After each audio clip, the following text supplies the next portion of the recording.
يا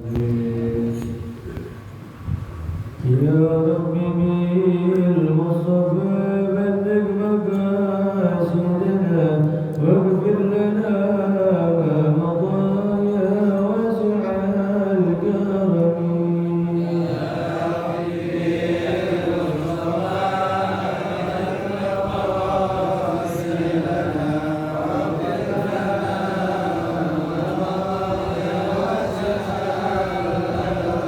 يا أكرم البلد ما لمن ألوذ به سواك عين علوم الحرس الآمنين.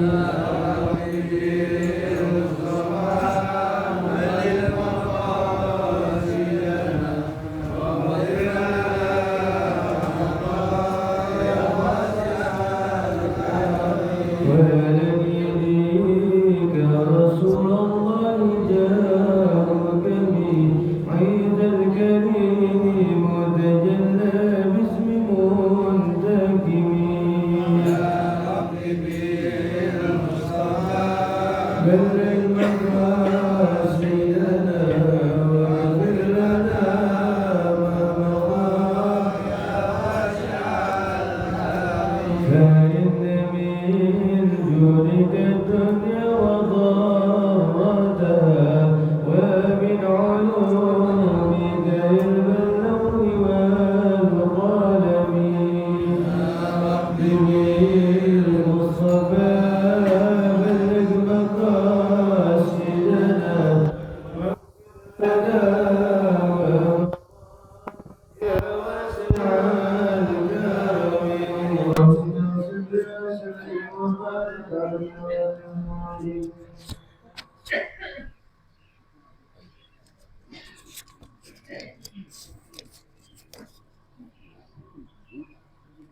Halaman yang di kitab satu halaman 14, yang satu apa juga 15.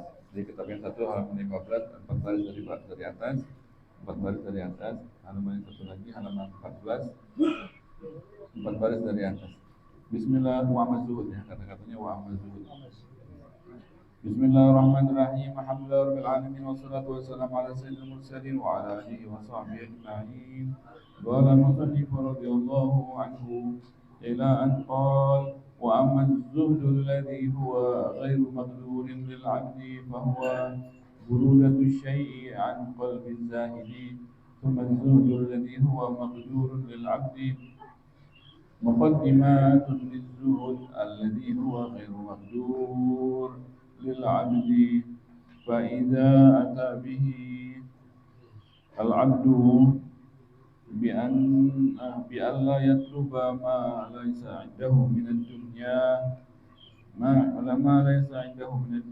ويفرق ما عنده منها ويترك بالقلب إرادتها واختيارها لأجل الله وعظيم ثوابه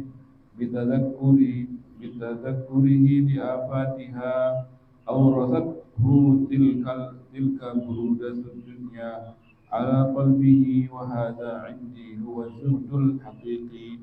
ثم اعلم أن أصعب الأمور الثلاثة إنما هو ترك الإرادة بالقلب، إذ كم من تارك لها بظاهره محب مريد لها بباطنه، فهو في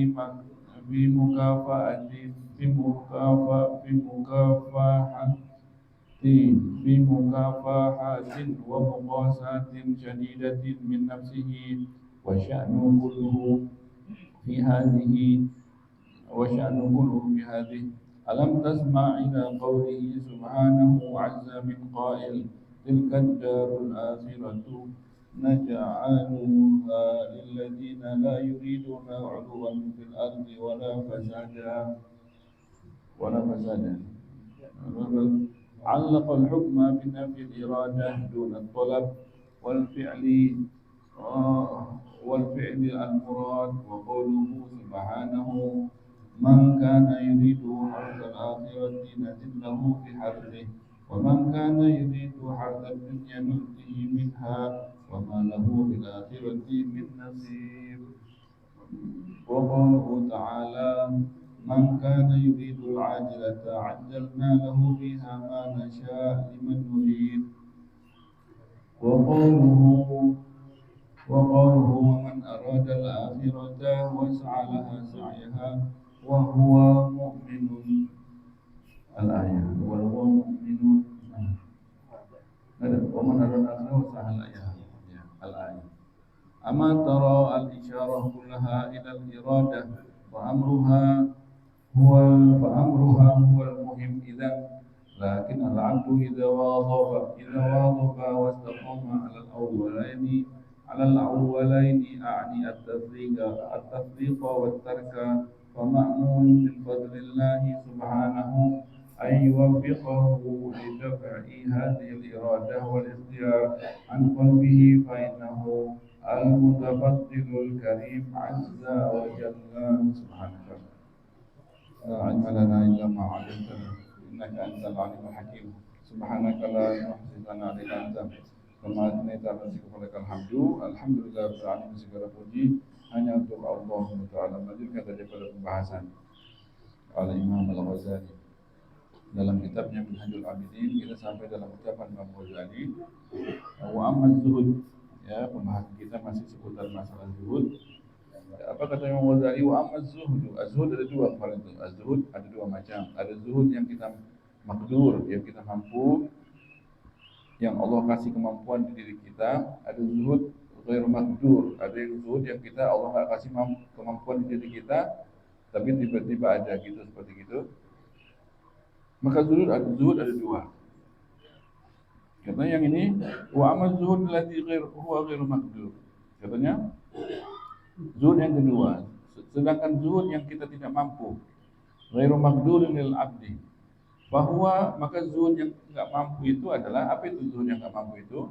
Bahwa tingkatan zuhud itu ya, bahwa burudatu syai'an qalbi zahid. Burudatu syai'an qalbi zahid. Itu tingkatan zuhud yang kedua ini, yang macam zuhud yang kedua adalah zuhud yang kita enggak mampu. Burudatu syai', dinginnya sesuatu. Ya, burudatu syai', dinginnya sesuatu an qalbi zahid, dari hati orang yang zuhud tersebut. Dingin sesuatu, dinginnya sesuatu. Apa namanya? Bahasa sekarangnya apa? Ilfil. Nah, ilfil udah dingin. Udah dingin deh sama dia gitu. Dingin sama sesuatu. Udah enggak, jangankan apa, udah pokoknya dia lewat, dia apa, enggak ada perasaan sama sekali. Burudatu syai', dingin, beku, hatinya beku sama dunia tersebut. Nah, ini susah, ini katanya ghairu makdur, ini enggak mampu bagi seseorang, tapi katanya mesti ke situ juga arahnya. Zuhudnya mesti ke situ arahnya, tapi ini enggak mampu kita, enggak bisa kita bikin-bikin. Dingin sesuatu tuh enggak bisa tiba-tiba muncul aja gitu kalau memang sudah waktunya gitu kan. Maka ini zuhud yang kedua. Zuhud yang dituju, ini zuhud yang dituju juga, cuman nggak tahu kapannya, tiba-tiba muncul dia. Maka dikatakan di sini, summa zuhud alladhi huwa maqdur, maka zuhud yang kita mampu, katanya lil abdi adalah muqaddimatun li zuhud alladhi huwa ghairu maqdur. Jadi kata Imam Ghazali, cara supaya sampai ke tingkatan zuhud yang nggak mampu tadi, katanya itu dia, zuhud alladhi huwa maqdur, zuhud yang kita mampu itu adalah muqaddimat. Jadi permulaan, kita kan mampu, kerjain dulu tuh yang mampu, kerjain yang kita mampu kerjain, katanya itu akan jadi muqaddimat lizuhdil ladzi huwa ghairu maqduril abdi, akan menjadi muqaddimat untuk datangnya zuhud yang kita nggak mampu. Jadi kita usahakan dulu yang kita mampu, tiba-tiba nanti Allah kasih zuhud yang tidak kita mampu tersebut. Fa idza ata bil abdu, kalau kita sudah kerjakan zuhud yang kita mampu, bagaimana caranya kita mengerjakan zuhud yang kita mampu? Bi alla yatluba ma laysa indahu minad dunya. Kan tiga kemarin tuh. Pertama, bi alla yatluba, tidak mencari ma laysa indahu minad dunya. Tidak mencari dunia yang berlebihan, yang udah ada udah dia nikmatin, udah ada. Udah sisanya buat ibadah. Kan kita mencari dunia supaya nyaman ibadah kita, ya, supaya rumah kita nggak bocor, lagi dari tahajud nggak mikirin bocor gitu kan. Tidur pas mau tidur nyaman tidur, itu supaya subuh bangunnya enak. Kalau tidurnya nggak nyaman, nanti kan sholatnya keganggu, nggak fresh ya kan. Mau baca Quran seger, mau ngaji juga seger. Itu kan dunia itu kan kita perlu. Jadi dunia itu sebut udah ada kita semuanya udah, sisanya ya ibadah gitu. Oh enggak nih, ini rumah udah bagus, rumah sebelah tuh mau dijual, rumah sebelah lagi sana mau dijual lagi, nggak habis-habis. Jadi mencari yang berlebihan, mencari yang berlebihan, bukan yang kebutuhannya, bukan kebutuhannya. Nah, itu katanya itu dia meninggalkan mencari yang di luar yang sudah dia punya. Itu pertama, itu zuhud yang kita mampu untuk melakukan itu. Yang kedua, wa yufariq ma indahu minha. Yang kedua, membagi-bagi, mengeluarkan daripada yang sudah kita punya. Yang kedua, ini kan tiga. Yang pertama, meninggalkan untuk mencari yang kita tidak butuh lagi. Yang kedua, kita membagi-bagikan yang sudah terkumpul di kita. Sudah terkumpul kita kan alhamdulillah berlebih. Yang sudah terkumpul di kita itu banyak sekali udah. Artinya kalau dibanding orang mah, alhamdulillah kita banyak banget ini lebihnya. Nah, itu bagi-bagiin itu yang lebihnya kita sesuai dengan kadarnya kita. Yang sesuai dengan kadarnya kita, segini kita bagi ini, ya kan ya, sesuai dengan kadarnya kita. Tidak tentu. Tapi kalau zakat wajib. Kalau zakat sih nggak ada pakai wajib, nggak pakai tawar-tawar kalau zakat. Cuman kalau yang lebih dari itu kita bagikan lagi sesuai dengan kadarnya kita. Tapi kalau zakat nggak pakai sesuai kadar, sesuai dengan kewajiban. Ya kan, kalau kayak kambing kan, kambing berapa? 40 ekor. 40 ekor. Cuman mesti yang dikasih yang berhak. Terus kambing yang dibaginya lupa itu kemarin itu. Kambing yang dibagikannya itu umur yang boleh korban. Artinya kalau kambing kacang ya, kambing biasa itu mesti kambing yang umurnya 2 tahun ke atas, 2 tahun masuk ke 3. Kalau kambing anak-anakannya kita keluarkan zakat gitu kan, kita punya kambing 40 kan wajib zakat 1 ekor setiap tahunnya kalau udah 40 kan. Maka kalau dia di bawah umurnya nggak cukup zakat tuh. Kemarin perhatikan nggak itu zakatnya di atas 2 tahun, umurnya 2 tahun nggak di atas yang dikasih ke orang itu. Nah, berarti kurang syaratnya itu. Oh, berarti mesti kurang syarat itu. Itu mungkin letak kekurangan. Karena lupa kemarin pengen mengakhirnya. Kambing yang dikeluarkan mesti sesuai dengan syarat kambing yang boleh dikorban. Jadi kalau kita punya ada kambing kecil, kambing besar, jadi kalau misalnya yang mesti dikeluarkan adalah kambing yang besar, atau kita beli kambing lain, kita keluarkan yang ukuran itu. Jadi mungkin di situ letak kita kan semuanya mesti ada syaratnya. Anda udah sholat, cuman tapi kan sarungnya bolong, pakai jeans yang ada sobek-sobeknya, ya nggak sholat namanya itu. Anda udah ngeluarin zakat, tapi kalau syaratnya belum, jadi masih ada syaratnya juga, lupa ngahin. Jadi bukan sekedar ngeluarin kambing mana aja, anakan kambing nggak boleh, mesti sesuai dengan syaratnya. Syaratnya itu diantara syarat, kalau domba boleh, kalau kambingnya domba boleh setahun ke atas. Tapi kalau kambingnya kambing biasa, maka dia mesti yang 2 tahun ke atas, 2 tahun sempurna masuk tahun ketiga. Gitu. Lupa nama bilang ini. Berarti belum ngeluarin zakat tuh. Pantesan ada sesuatu ya kan. Nah, ada yang komen kemarin itu, kok udah ngeluarin zakat ada sesuatu. Nggak boleh ada sesuatu ya kan. Jadi itu diantara mengeluarkan yang kita punya. Kita kalau punya duit 80 juta ke atas aja di rekening, jangan diem-diem, ya kan? Wajib ngeluarin zakat. Zakat nggak boleh, beli sarung bagi-bagiin sarung, nggak, belum boleh itu zakat bagi-bagiin sarung, bagi-bagi ya majelis udah deh uangnya buat makanan, nggak boleh, buat undang orang deh bagi-bagiin nasi gitu kan, nggak boleh. Zakat itu kalau duit ya duit gitu. Nanti mau sedekah makanan, sedekah nanti urusan lain, itu sedekah namanya. Kalau zakat kambing, zakat duit gitu. Kalau dia punya ladang padi, pas panen padi itu langsung dia keluarin gitu kan. Jadi kalau misalnya duit dia minimal, kalau orang udah punya 80 kan warisan di sini mah condet mah warisan banyak banget. Dikit-dikit bagi waris. Itu orang uang di atas 200 semuanya itu di orang sana. Walaupun di rumah. Orang Betawi mah di sini mah uangnya 200 juta itu nggak kemana. Diem aja, ya kan? Diem aja. Pecah waris. Tanahnya banyak banget. Tanah 5.000 meter, 1.000 meter, ya kan? Jadi uang yang ada di kita itu kita nggak tahu uang orang berapa. Ya kita sendiri yang tahu duit kita berapa. Maka kalau 80 kita kasih tahu nih 80 juta ke atas udah zakat mesti keluarin tiap tahun. Bukan ini udah dikeluarin sekali udah seumur hidup. Enggak, bukan buat seumur hidup. Setahun doang, nanti tahun depan dilihat lagi. Dilihat lagi kalau misalnya masih segitu atau lebih, keluarin lagi kayak kambing. Kalau tahun depan masih 40 juga, nggak nambah-nambah. Tapi 40 masih ada, maka keluarin lagi 1 ekor. Tahun depan masih alhamdulillah 50 ekor. Masih keluarin lagi, jadi setiap tahun keluarin. Dicek tiap tahun. Uang gitu juga, kalau uangnya masih ada 80 ke atas, itu setiap tahun wajib dikeluarkan. Zakatnya dikit, kalau 80 berapa? 2 juta. Tapi mesti duit, kasih duit ke orang, duit 2 juta. Yang berhak, orang yang berhak. Lihat keluarga kita, kerabat kita yang susah, ponakan, bibi, paman itu, kasih duit cash. Jangan dipecah-pecah lagi, 2 juta dipecah 100 orang. Ya dikit banget, jangan. Ya kasih 4 orang aja deh, ya kan misalnya, atau 2 orang. Kalau dia membutuhkan ya, memang haknya dia, bukan hak kita lagi, jangan ditahan-tahan. Ini 2 juta, enak banget dia dapat 2 juta. Memang punya dia, haknya dia, itu kasih langsung 2 juta bulat. Gak apa-apa, emang kenapa? Yang penting kan kita udah ngeluarin. Gak boleh sekedarnya, ya, gak mesti sesuai dengan syarat. Gak boleh sekedarnya, anak udah ngeluarin, gak mau tahu nyampe apa nggak nyampe, gak boleh. Zakat itu rukun Islam itu adalah ita, kan bahasanya kalau kita ngaji sekolah kan ita zakah, bukan ikhraj. Beda ikhraj sama ita. Kalau ita artinya menunaikan, kalau ikhraj mengeluarkan. Yang rukun Islam adalah ita zakat, menunaikan. Artinya nggak cukup kita keluarin doang. Kalau kita keluarin doang, tapi nggak nyampe, kita belum ita. Kita mesti kontrol, perhatikan, nyampe nggak? Yang berhak nggak yang dapat? Kalau misalnya sekedar ngeluarin anak kasih panitia, nggak tahu dia nyampe, nggak bisa. Kita mesti sendiri yang memperhatikan. Kalau kita nggak yakin, mendingan langsung kita yang ngasih.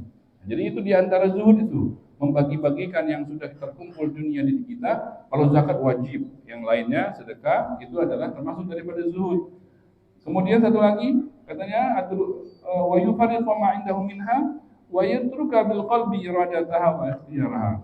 Kemudian meninggalkan dia dari hati rasa kepengen dunia berfoya-foya berlebih-lebihan daripada dunia tersebut, itu kita tinggalkan dari hati kita alihkan, kita maunya mempersiapkan apa yang kita tanam dalam hati kita, mempersiapkan istana.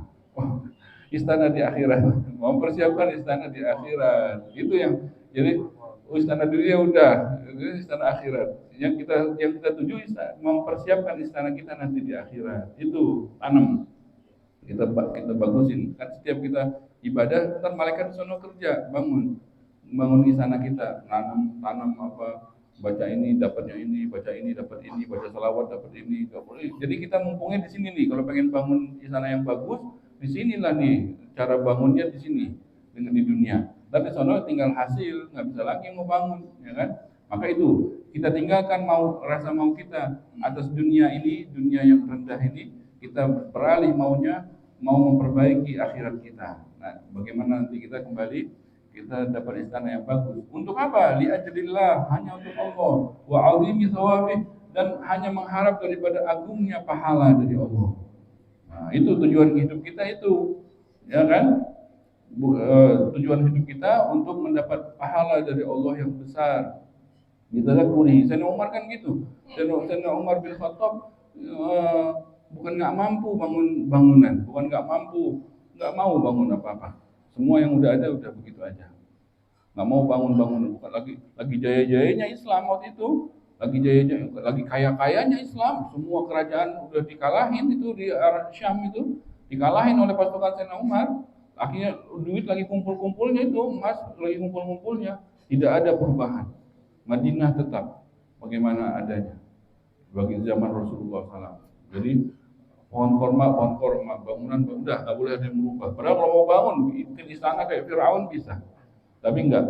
Sayyidina Umar nggak mau. Kenapa? Nggak, apa katanya, jawab diantara tanya kenapa nggak mau? Katanya aku takut akhiratku berkurang. Dengan nikmat di dunia aku nikmatin, aku takut ntar jatah akhiratku dikurangin. Makin nikmat di sini, di sana berkurang. Nggak mau mendingan nikmat di sana, gitu. Jadi mendingan di sana yang sudah pasti. Di sini mah nggak pasti. Dia mendingan di sana yang udah pasti. Di sini nggak pasti. Udah lagi bangun di sana, cakep. Bangunnya lama kan, kalau bangun yang bagus kan lama, tahunan. Udah jadi sakit sakit, sakit sih, sakit dulu, ya belum sempat nikmatin.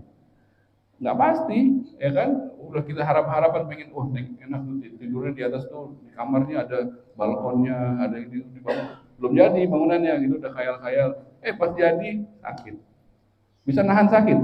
Mana bisa? Oh nggak mau sakit dulu, mana bisa? Kalau di akhirat pasti. Kalau di akhirat istana kita pasti.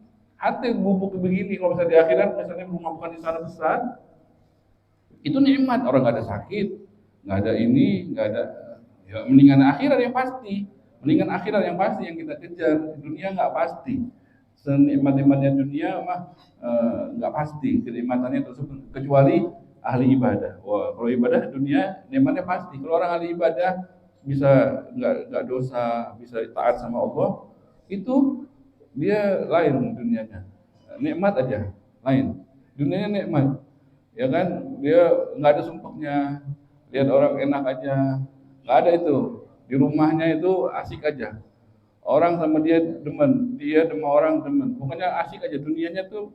Itulah yang nikmat pasti itu kalau orang di dunia itu ibadah bertaat, takwa, tidak berdosa sama Allah, itu nggak ada yang ditakutin tuh sama orang itu.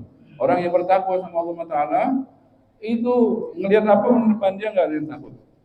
Ya Allah kasih nggak rasa takut, kan rasa takut sama nggak takut itu kan Allah. Allah yang naruh di hati seorang. Jadi kalau orang tersebut sudah tidak dosa sama Allah, Allah cabut rasa takut dari dirinya, nggak ada yang ditakutin. Itu tenang aja hidupnya, tenang enak gitu. Jadi terus itu bisa narik orang-orang sekitarnya, makin kuat dianya makin gitu ya.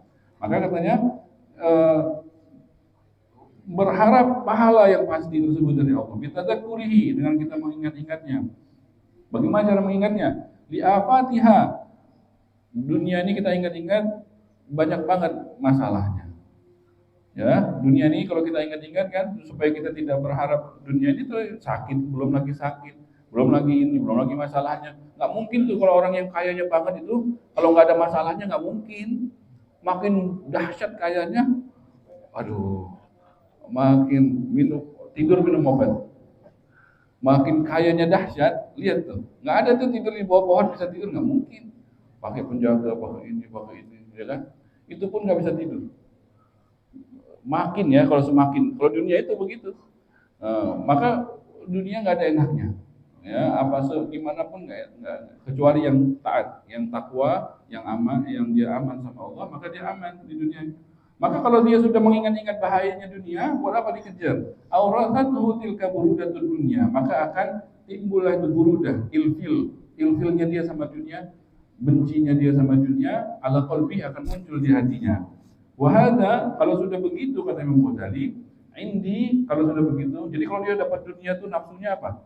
Dapat dunia nafsunya umroh. Wah, dia ngejar dunia itu bukan nafsunya umroh, nafsunya bagi-bagiin duit ke orang. Nikmat tuh, kalau orang yang sudah gitu, lega hatinya. Udah lepas tuh, ada itu orang itu, ada berapa orang tuh banyak. Apa namanya? Pokoknya dia, dapat nih, dia punya kontrakan banyak misalnya. Ada tower, kan tower itu suka ngontrak di tanah-tanah orang gitu kan. Kan tower itu kan setiap berapa tahun berbaharui. Lumayan bro, ratusan juta gitu kan. Langsung bagi-bagiin duit. Dia dapat juga buat dia, bagi-bagiin buat acara, bikin maulid. Makan-makan orang semua yang hadir dikasih. Lega hatinya, nikmat dia. Nah, itu yang nikmat orang-orang begitu, yang takwa, yang itu. Jadi sama dunia yang lain-lain, dia ilfil. Dikit-dikit mau umroh, dikit-dikit mau haji, dikit-dikit mau umroh, dikit-dikit mau haji, gitu kan? Itu dia, maka dunia tersebut sudah nikmat sama dia. Yang dunia yang lain-lainnya dia ilfil, burudatud dunya ala qalbi. Wahada, kalau sudah begitu kata Imam Ghazali, inilah ini menurut pendapatku kata Imam Ghazali, huwa zuhdul hakiki. Inilah hakikatnya zuhud ini. Kalau orang sudah sampai ke situ, inilah hakikatnya daripada zuhud.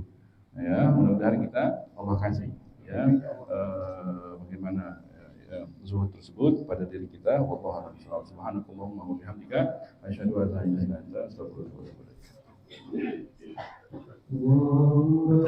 Terang aja.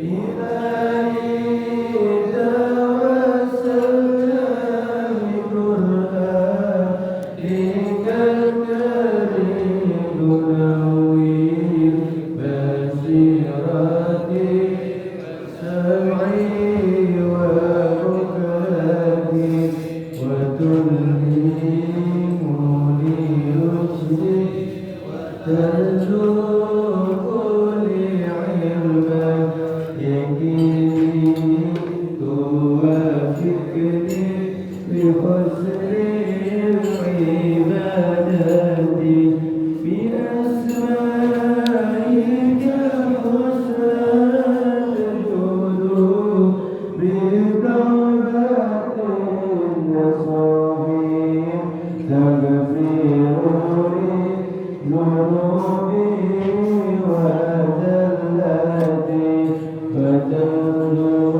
فتنظرني في كل حال ولمحة تنجي بها منها ليوم القيامة وبالمصطفى الرسول أولي صدري ويسيرني أمري فتقصيف القربات وبالأنبياء والملائكة الكرام تهكيني تقوى وإدراك غاياتي بواد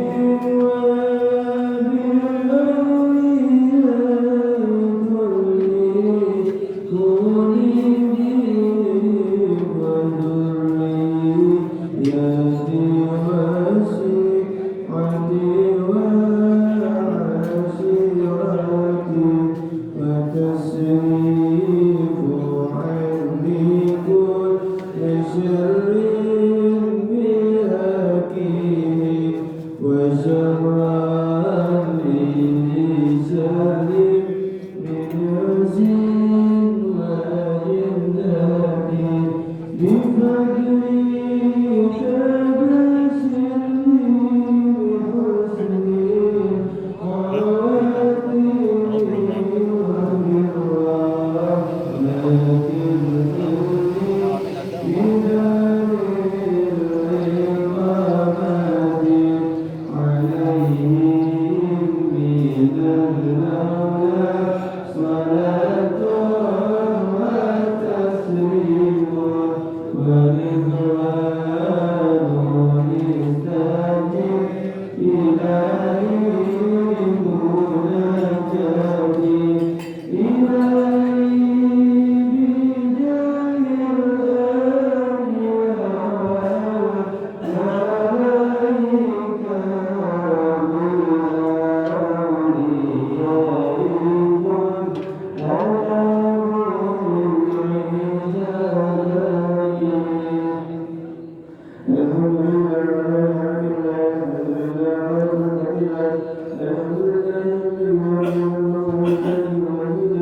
والحمد لله رب العالمين